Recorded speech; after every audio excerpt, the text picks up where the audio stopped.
we take our stewardship of these two public spaces very seriously, and we think that we have been good stewards of these spaces.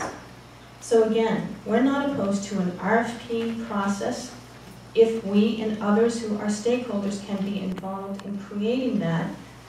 We're not opposed to a lease. We're not opposed to fees, fines, or permits, of which there are many. And every year, I take great pain to make sure that we have dotted our I's and crossed our T's and done everything that the town expects for us to hold the farmers market professionally and safely and openly.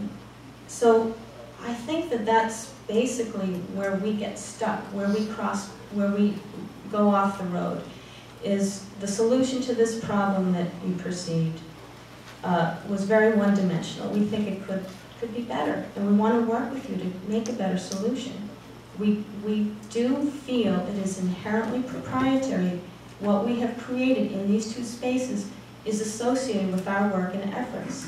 You, the last speaker, might not want to grant me or the rest of us goodwill for that, but we want you to strongly consider that we have placed a lot of time and effort into creating this value for the community. We don't want that to be taken for granted, and we don't want it to be auctioned off. You know, I am a business and I do pay taxes. I cross my T's and dot my I's, and I think I deserve just as much consideration as the taxpayer who's been thumping on the desk to have the same exact opportunity on the same day and the same time that we've had it. There was a very reasonable solution of pick another day. We have no problem with competition at all, because we know we're one of the best farmers markets in the region. Any other farmers market can only enhance people's connection to local food and understanding what's going on in the farming world. But to put the bid out in this narrow way, I don't think this was Melissa's intention or anybody's intention, but it does have the effect of letting somebody else possibly step into those spaces, those public spaces, during those times, on those days, which would immediately give them an advantage of all the work that has come before them. And so there is something unfair there. I hope you will give yourself a straight face test and answer that question honestly.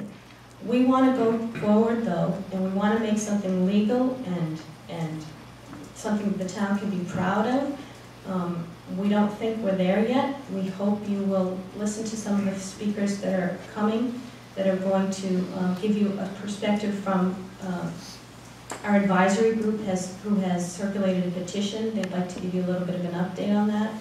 And we have some farmers and cooks that would like to speak to you about their stake in all of this and impress upon you the time element that we face, which is the fact that farmers sign up for their markets in January. They're ordering seeds, they're planting their crops.